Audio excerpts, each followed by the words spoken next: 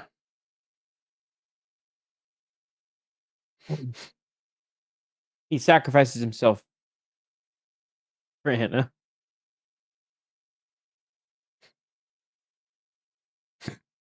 Does he though? Oh, yeah.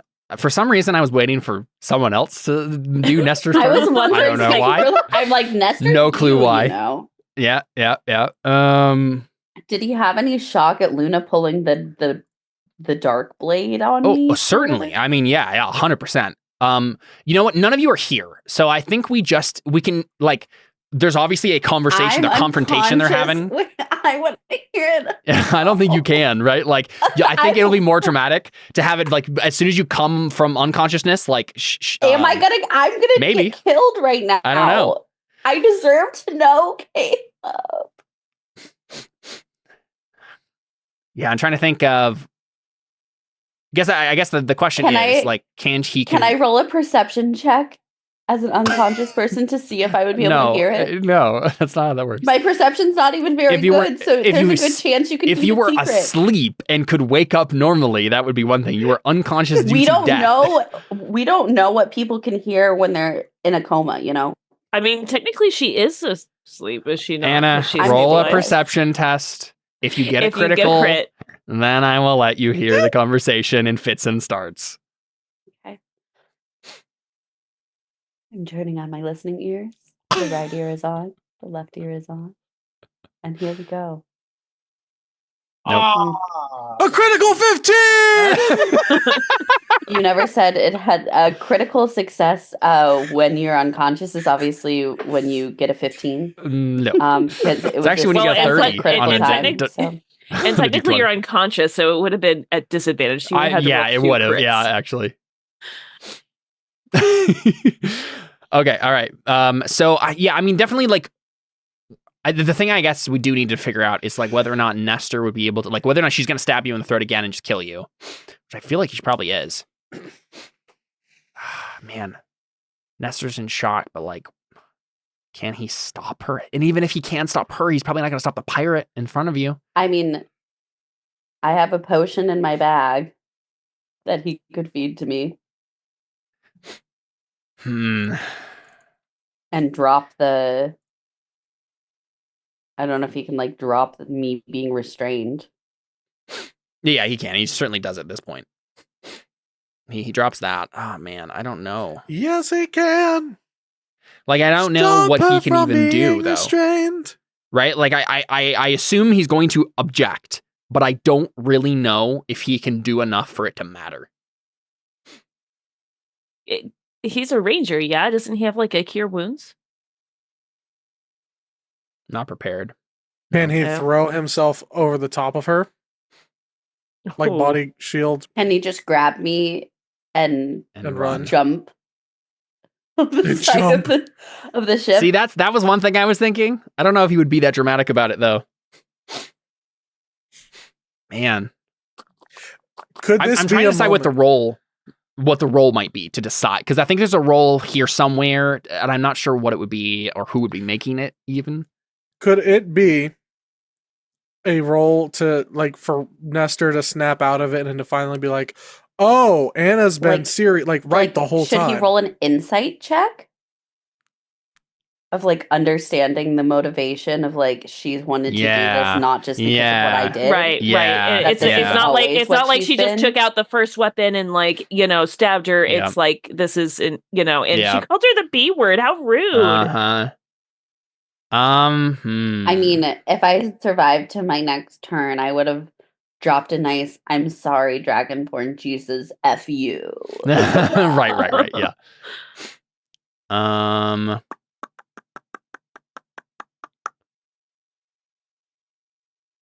Okay. I guess here's the question: what does he need to get? I guess her deception. Yeah. Let's do that. Well, I feel like her deception, how much is her deception going to hold based on her actions of the fact that she... Okay, well, let's say he has disadvantage on this deception then. I feel like that's still not going to be great chances. I think that's how the rules want us to do this, though, so I'm gonna do it that way. Disadvantage. We can give him advantage, too, if we really want to do it that way. It's a pretty dramatic thing that she just did. Make a difference. We'll do that. Let's do that. Try. Disadvantage for Luna. 15. Oh. Whoa, that's big. Actually he has a plus 13. Yeah. I know. That's he has a wow. Mm-hmm. He has a plus 4 on this, so it is actually more likely that he fails. If he was just rolling straight, it's more likely that he fails than succeeds, but might be just enough. Hey, it really mattered. Critical success. That's a great moment. That's a great moment right there. So with his success, he's breaking free. Oh my god! Does he fully realize that does his brain do the thing of the kind of zoom out, recontextualizing and, everything? Yeah. I think. So I guess since we made the rolls, I think we can see this now as the audience, right? She steps over your body, right, and hoists her black sword to strike again. And Nestor just says, "What are you? What are you doing, Luna? I thought we were going to work with them. We were going to listen. She was attacking you, but..." And then Luna just says, "Shut up, Nestor." Well, okay. My question is, at this point, how much HP does Luna have? How bad does she look? I think she's going to attack him. Yeah, I think he's going to attack her. I think that's what's going to happen here, right? I guess she did roll a 15 under deception. She's going to try to spin a story here, right? So she says, "Nestor, you don't understand. They were working against us this whole time. They didn't want us to be free." And Nestor's like, "What are you talking about? You're going to kill her forever. What are you doing using that?" And then she just gives him a look, and the look basically says I don't care. Nothing you say is going to convince me otherwise. He sees the spark of revenge, hate in her eyes, and Nestor just frowns and he says, "This was your plan all along, wasn't it?" And we see the demon pirate holding the pistols, we're gonna finish her off. Point the pistol down, and then Nestor. We get this the soundtrack kind of fades out. We get the kind of tinnitus ringing in the ears from Nestor, and his blood starts to boil, and he says, You lied to me. Audrin didn't kill everyone, did he? This wasn't his fault. Was this your fault, Luna?" And then Luna gives him a look. You don't understand what you're saying, Nestor. Just let me finish this. It needs to be finished, one way or the other. And then Nestor grips his hand on his sword. He says, No, I loved her, Luna. You're not going to end her like this. In fact, you'll have to kill me first. And then he's going to attack. All right, here we go. Can he take advantage for that? Yeah, of course, yeah. For that Give yourself inspiration. That was so good. All right, here is the question. Oh, that is so cool. I think you answered your own question before you There's finished a thing you it. can do here, which is so neat. What? Don't leave us. Oh, that's amazing. This is why we must let the dice tell their story. I know. He casts the spell Steel Wind Strike, which he has. That sounds sick. It's target up to 5 creatures you can see within range, so he targets her and the pirate, right? He has a melee weapon in his hand. He flourishes the weapon used in the casting, then vanishes to strike like the wind. Choose up to 5 creatures you can see within range. Make a melee spell attack against each target. On a hit, the target takes 60-10 force damage. You can then teleport to an unoccupied space you can see within 5 feet of one of the targets you hit or missed. That is really cool. Okay, so that's his first strike. He makes it against let's for drama's sake, let's say he does it against the pirate first, like he's, like does the thing where he's like he's striking so fast you can't even see where he's moving, and he hits with that and does 39 force damage to this guy. That's disgusting. And then he pops over this way and does another steel wind strike against her. Oh, and critical fails that one. Why did I even feel No. He has advantage in. Oh, he does, right? You just said that he does advantage. Yeah. There is no way he wouldn't have taken advantage against her. Yeah. Like, and then only 26, which isn't enough to down her. why didn't you just hit her first? Not for dramatic. He wouldn't have killed her either way. Yeah. Okay. There you go. So he does that, and then he can teleport to an unoccupied space you can see within 5 feet of one of the targets you hit or missed. I think probably still here makes sense, right? He teleports around for a little bit and then like pops back. Question: could he Yeah. like technically teleport over Anna's unconscious body? Yeah. We usually count bodies as just we crawl terrain, over right? bodies all the time. Yep, that makes sense. Yeah, he's like, yeah, on top of it, like, you will not have her, right? I will kill you if you touch her. All right, cool. That's his action. I don't think he has a... Oh, that's cool. Usually I'd be worried when you say that, but right now I'm just kind of glad.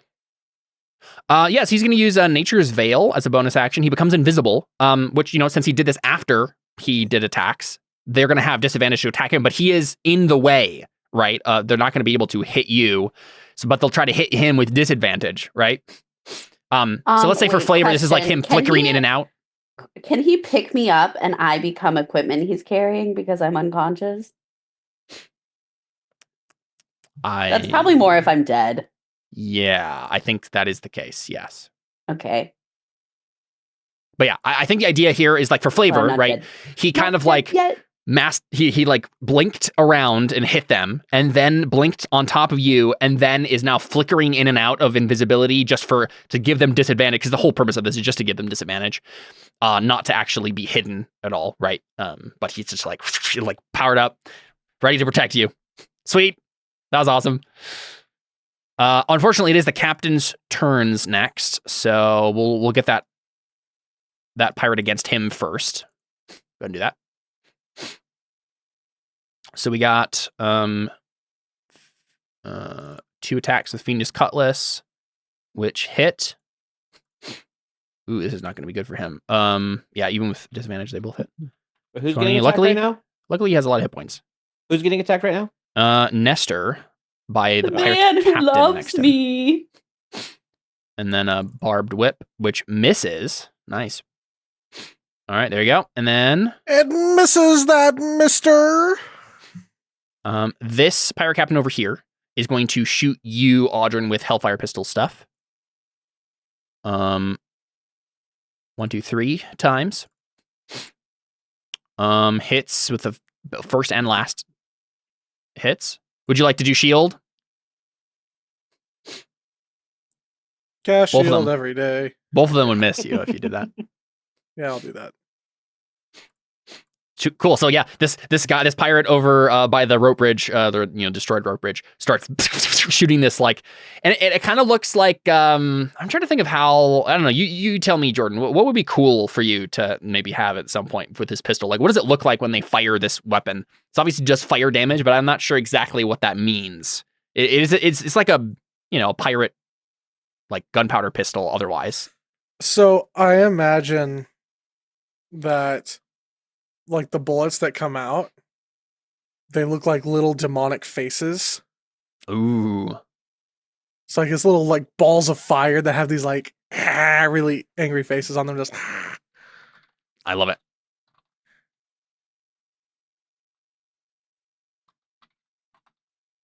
All right, cool. So that was his turn. I guess he'll move towards you while he's doing so. Right, and then you're magical shield. And then I imagine that I put the shield like to my fingers and it's just like Yeah. I love that. What's luckily for you, and then this was actually just going to be a good idea, even if you hadn't known that they're going to hit you twice, because the other pirate captains do get to make their actions before they move, right? According to his compelling. So these might miss you too. So we got 2 Venus Cutlasses first. Both miss because they don't have advantage. Another Barbed Whip misses. This one is just going to shoot you 3 times with a Hellfire Pistol. Actually, no. Do Barbed Whip once, miss, and then 2 Hellfire Pistols. Both miss. Yeah, so just with your fingers, right? Like completely dodging all of their attacks, blocking them all. Nice. And then these guys will, against their own will, move as far as they can in this direction. And get attack. You can get an attack of opportunity on one of them. I assume the first one. The most hurt. Yeah, the first one. I like to think at this point it's partially not against their will because they're like, he just blocked all of our attacks. Yeah. And then I do this whatever attack I'm about to hit. So let's see how much I hurt. Hurt this guy. This little guy of mine. This little guy, he's gonna die after I hit him with this rapier. This little guy of mine. I can't think of how to rhyme it. A 13 unfortunately does not hit. Let him shine. Neither would an 18 actually. Well, actually, maybe an 18 would hit. You don't have advantage on it for any reason, right? I do because I want it. No, I'm just kidding. Yeah. Okay, so you miss. No, I don't. All right, cool. I believe that's all of the captains, because I think all of them are up here at this point. Yeah. Okay. It is Sayori's turn. Sayori will go ahead and flank the guy with you. And go ahead and do quarterstaff hit, quarterstaff crit. Hold your sneak on the crit. I guess I didn't even think about that, but yeah, sure, I'll do that now. We'll say that I'll say Sayori was feeling just like Jordan was a second ago. The whole thing is you can't get sneak attack with a quarterstaff. Oh, maybe true. Yeah, because that's like I would be rolling sneak. Yeah, finesse or range weapon. Yeah, usually she uses a rapier, but Yeah. I don't think we did it before, did we? We may have. I wasn't paying close enough attention. I was I think we distracted by my hatred did. of Luna. It's fine. It doesn't matter that much. You know, it's whatever. So just the damage she did. I guess here's the question: does she want to do stunning strike on this guy too? how many key points does she have left? That is a good question. I don't think I've been keeping track of that. How many should she have originally? I mean, she's level 20 monk, so I'm assuming she has quite a bit. But if she's a level 20, then she's gonna have like. Well, she's not a level 20 monk. She has rogue levels, I believe, as well. Right. So you have however many your monk level is. Oh, okay. I don't remember exactly what I did. I think it. I feel like she's used. Well, she used the one earlier this session, but I mean, because she may have used a couple earlier. Did she use her? When do you get your key points back? Short rest or long right? rest? So then this would have been the only time then. I think the only time. Yeah. Okay. Yeah. Might as well then. So she'll do stunning strike. On this guy, we'll have. I think she would have at least 10. I think. I don't think it would be less than half of her levels are monk. I think most of them are. I don't remember exactly. She has a lot of monk stuff on her character sheet, so I assume it's a pretty high level monk. Maybe one of the features on here would actually tell us. I'll look in a second. Okay, con save for that guy. Ooh, he didn't have. I wish he had advantage. He does not. So he's stunned. Well, there goes any backstory thing I was going to do with this guy in Ren. Oh, well. That's fine. That's what Sierra would do. Audrin, it's you. You gonna skedaddle? There are monkeys around your friends. Gonna go to the monkey place.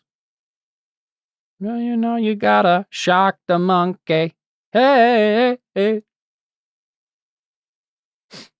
Shock the monkey. I'm thinking 20 and time for stabbies. Thoughts, comments, concerns? Oh, sorry. Say it again. I'm Thoughts, concerned comments, I may concerns? die. Huh? Oh, yes, that's true. I'm concerned I may die. But besides that, I think my thought is you've been doing great this session. So go with your instincts.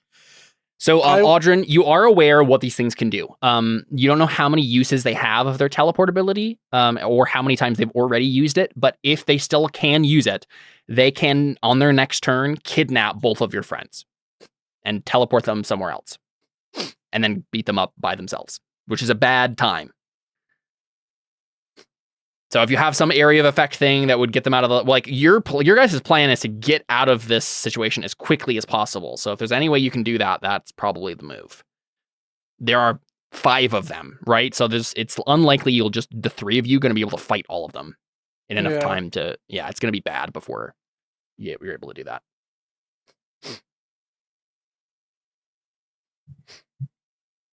I'm more worried that they're going to teleport you guys away here in just a second. Right, that's what I'm saying, though, yeah. Yeah.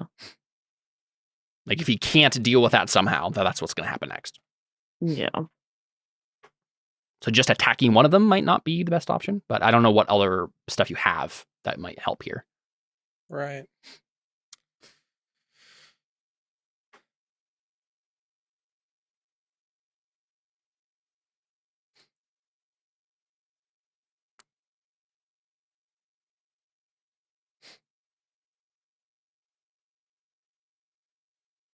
A thought that just popped through my head is, well, it wouldn't be the first time we killed NPCs.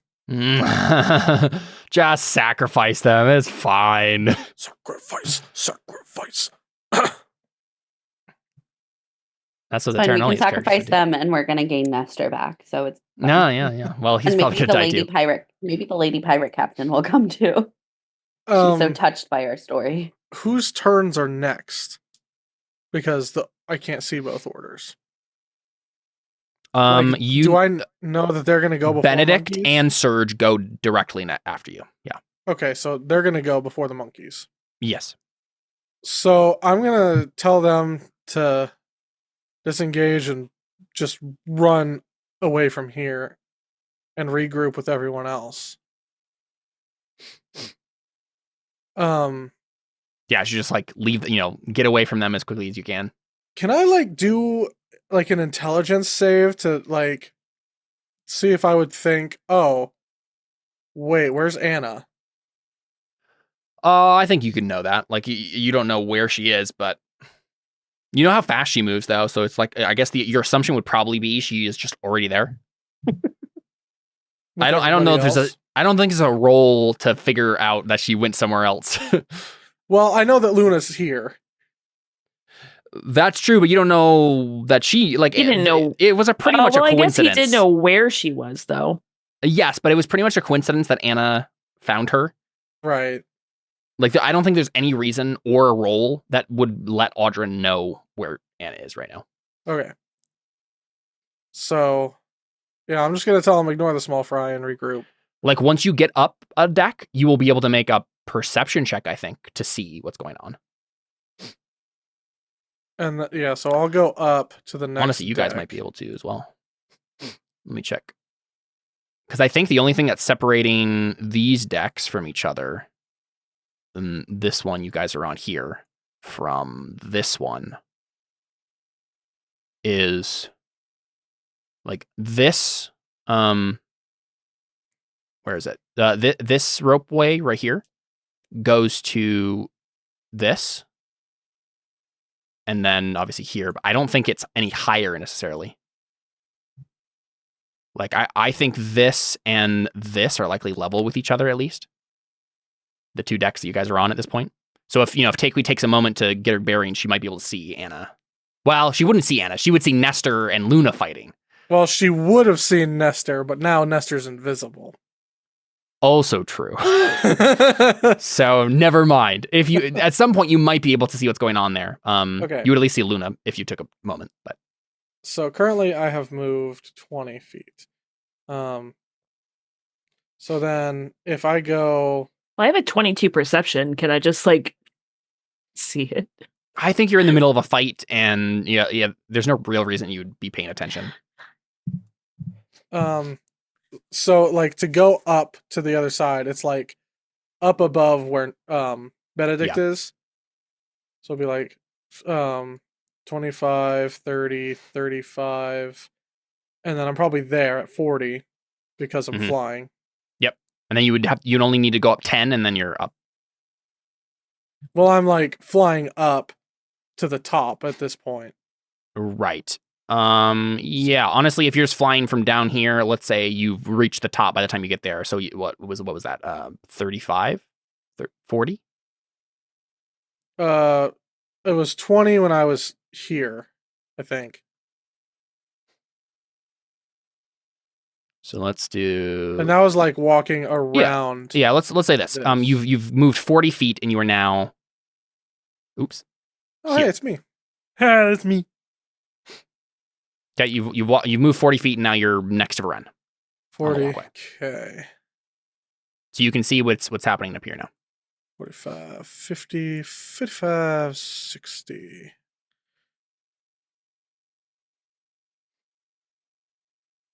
And I wouldn't have even needed to disengage because I could fly over everyone, right?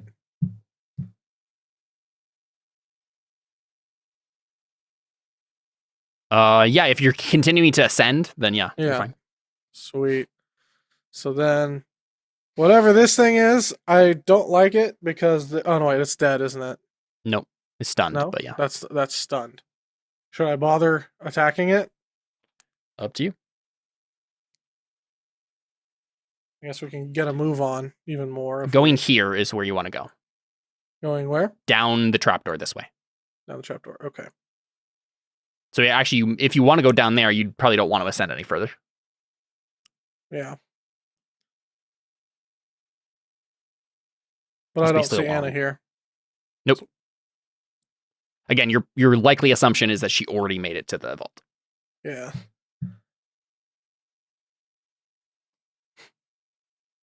So then...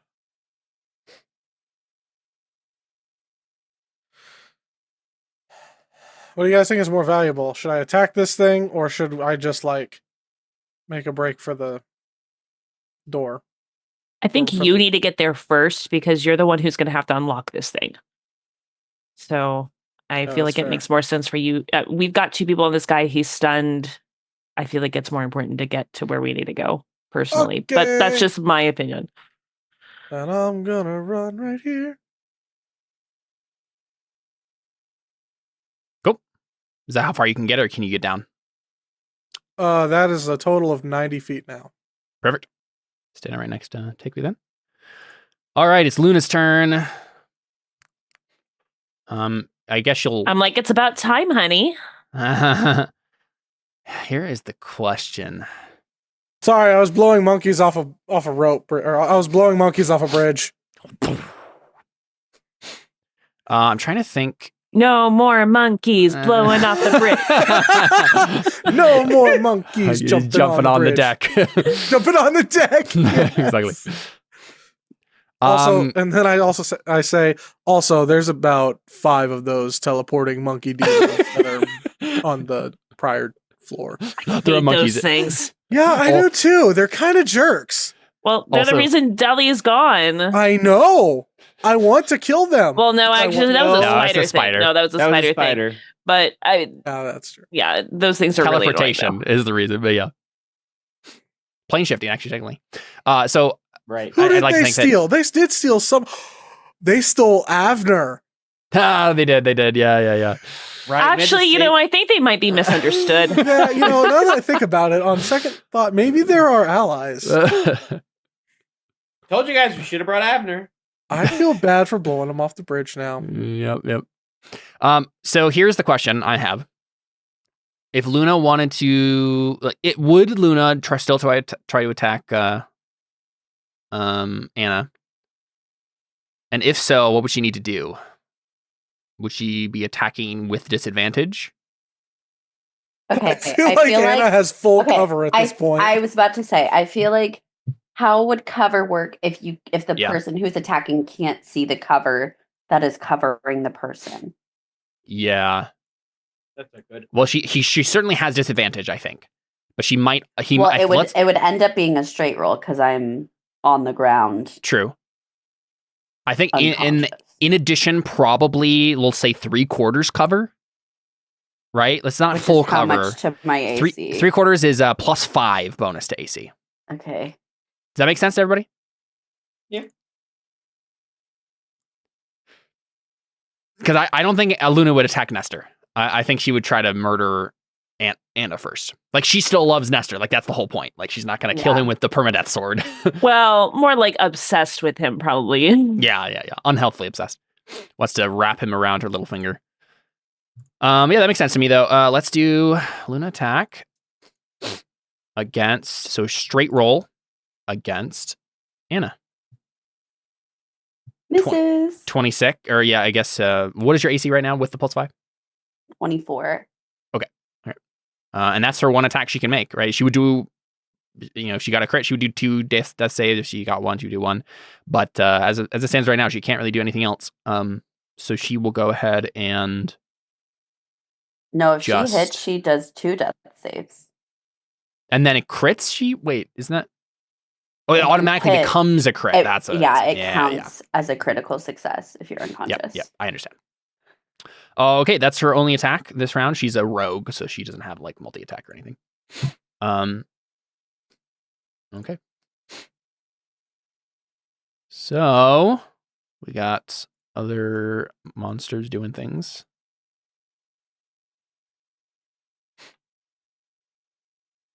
Okay. Yeah, every turn you guys take up here, more things are coming up.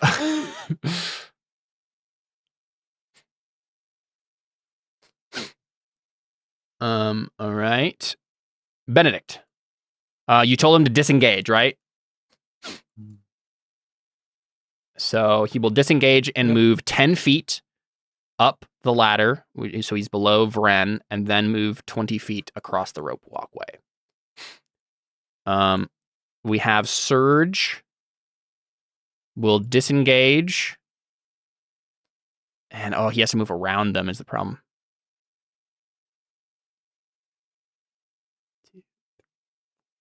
He can just barely get 5 feet up the ladder. No, I guess he can do, because he has to just get, ooh, this is a tough one. How does he do this? Does he have a way to move faster here? Let me check. If he doesn't disengage. Right, but I don't know if he wants to do that.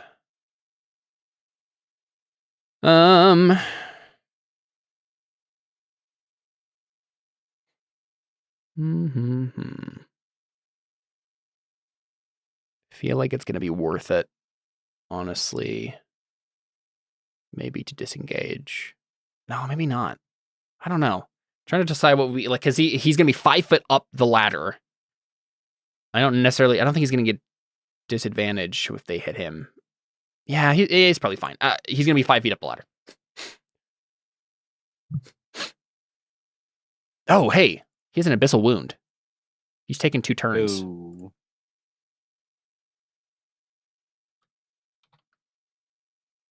There you go. He's taking damage. It's like, drains. It's like this like burning, searing mass on his metal body, slowly burning him from the inside out, like drilling in towards his heart. It's not very fun. Okay. We got more pirates moving into position.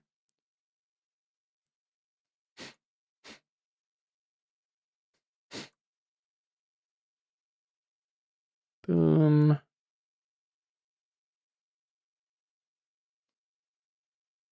Boom. Oh, forgot about this guy. I remember him next time.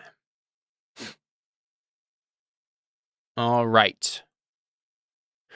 So, hold on a second. Yeah. So if he moves, let me get the little thing. Yeah, is there a way that he could get up there anyway? Well, if he's going, oh dang it, how do I do the thing? Right click as you Right click. Okay. gotta keep holding So it if he and right click. goes there to there to there, that's 25, right? Yeah, so now he's 5 feet up the ladder with 30 feet of movement. Now he can get there by just like scooching here past this dude. Yep. So couldn't he just scooch past these dudes and go here? Maybe. Let's see if that matters. Because if that's the case, then 5, 10. You're right. 15, Yeah. Okay. 20. That makes sense. Yeah. Yeah. I think that makes sense. Yep. Okay. So that means he's right up here with friend. That makes sense. Okay. Now we're gonna have to take a couple of turns here because one by one, a whole gang of pirates comes up right where you guys are. So first we got, and they're coming around the corner here. There's like a gangway over here that they're making their way up, or a ladder or whatever it is. It's where it connects to the other thing on the deck below. And then let's see. Whoa. That's why I couldn't do it. Okay. Trying to figure out what they're doing. I think they're shooting their crossbows. Yeah, because they're not going to be able to reach you all the way. So first we have this guy shooting a crossbow. We'll say at, I don't think it really matters. So I'm going to roll a D3. Left to right, take weak. Both miss. Here, I'll just make all of them visible at this point. I was gonna say I don't see them. Oh, there they are. Okay, we got next guy. Gonna go here, and I'll just roll a D3 every time. They'll randomly attack one of you. All right, 22 against you, Audrin. Do you still have shield up? Is that how that works? No, you probably wouldn't, right? Because you cast it. Not after, not since my turn has ended. Yeah. I Since my can. turn. Do you want to do shield now? I could also cast Silvery Barbs to make it miss and give some. Well, I guess the people are down, so I don't know if that helps. Actually, I might be better off. shield might be doing better than shield. Silvery Barbs. Yeah, I'm gonna shield. Cast shield every day.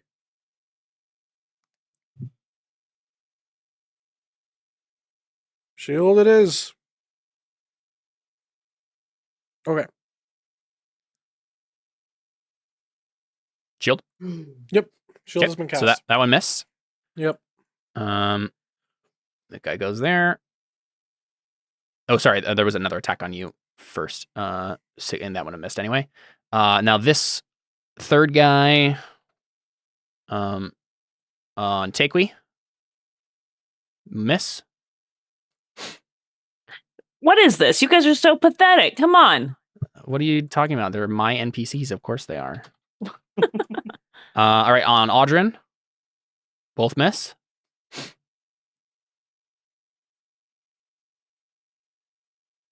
Caleb, your NPCs aren't bad. We're just awesome. That's the way to frame it. I love it. Too awesome. All right, Audrin, both on you. Hey, that 26 actually does hit. 16 piercing. Again, these are heavy crossbows. They pack a punch. Should I have resistance on all damage forms for 8. And hold on, right. I can roll 3D. I think I have my reaction this round. Like I haven't used my reaction this round. Okay. I don't believe. I haven't- So I'll just Go for Spirit it. shield. So subtract 10 from So that. now So it's- 1 So damage. here's the question. I think what's the order of operations here? He has resistance to all damage. Right. Does So the would that resistance make happen it first? 8? She reduces the damage he takes, correct? Not the damage that's I think that's dealt? probably what it is. Yeah. Yeah. Okay, so I think it no goes damage. to 8, and then he takes no damage. Yeah. Yep, and that means I think what's his face takes no damage as well. Search. We Yep. balling over here with the damage reduction. There you go. That works. I've been waiting Great to job, cast Tank! Silvery. I've been waiting to cast Silvery Barbs, but I've had no reason to. Nah, save your Yep. spell slots. I know. Against Audrin, misses. Well, it's mainly so I could give you advantage against the demon, but then you didn't need it. That's true. None of these are against Sayori. They're all Against going for Audrin me. misses. I mean, you're probably hovering in the air slightly, so a tempting target. after like the 8th arrow, I'm just like, Hey, there we go. Against Sayori, a 25 does hit on Sayori. Does anyone want to do a silver barbs or anything like that? Do we want to, or do we want to save it? Because I the think thing she's is, like, got most of her hit Sayori points. is in, she's in triple digits still. okay, and she's not getting any of my Let her free spell tank it. slots. All right, 11 piercing on Sayori. Actually, wait, she's a monk. She might be able to deflect this. She have to be a certain level of monk to do so. She has a lot of levels of monk, so I'm assuming. okay.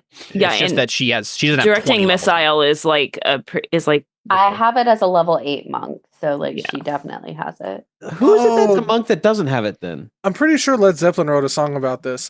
It's a whole lot of monk. Benedict doesn't have it since he only has 1 level of That's monk. probably who I'm thinking of then. Yes, 3rd level, you get deflect missiles. Not a whole lot of monk.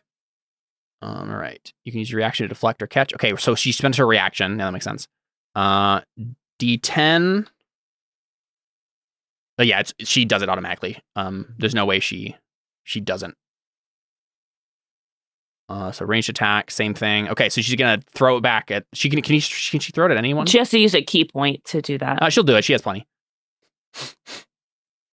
I don't know. Let me look at the thing. real Sorry, quick. I just closed it, and so I was hoping. Here, can I'll be remember able to quickly. find it. You can catch and Just make a ranged attack. make Okay, a ranged yep. attack. Yeah. Okay, she'll just shoot the guy in front then. With the same 18 hits. 13 damage. Yeah, so spins around. I like And to that's why imagine you don't shoot the monk. I just like to imagine like the guy just goes, Thomas, and like looks back to the guy. Right, Everybody's yeah. like, Thomas, man, come on. Everybody's like dogging on him. Yeah. All right, another one against Audrin. Both miss. All right, there you go. A bunch of guys shooting crossbow bolts at you guys, but nothing's happening yet. All right, back to Anna. She's obviously still stabilized here. Are we Stable? at the top of the turn order? We are at the top of the turn order. This might be a good time to stop. I was about to up to say. you guys. What do you think? Trying to think of where we are. I do like the idea that like maybe the last thing we see, and this doesn't happen yet, but like is Audrin, opening the trapdoor and stepping down, right? That's the next thing that's going to happen on your turn anyway. Yeah. That makes sense to everybody? We stop here? Or you want to keep going? I'm good to stop here. It's fine. All right, sounds good. Yeah, I mean, we've done a lot of combat at the top of the round. Makes sense to me. Sweet, a lot of fun stuff this session. I really like the way it turned out, and like it's feeling dangerous, but not overwhelming yet. You guys are still getting We there. haven't even gotten to Alisan yet, so I'm a little nervous. Yeah, it'll be fun. I wish they hadn't seen through the dragon on the first round of combat. That would have been nice. All right, we'll go ahead and call it there. Do a quick after show and be done. Thanks for playing, guys. This has been Terra Invicta. Thank you for watching. We're out. Adios.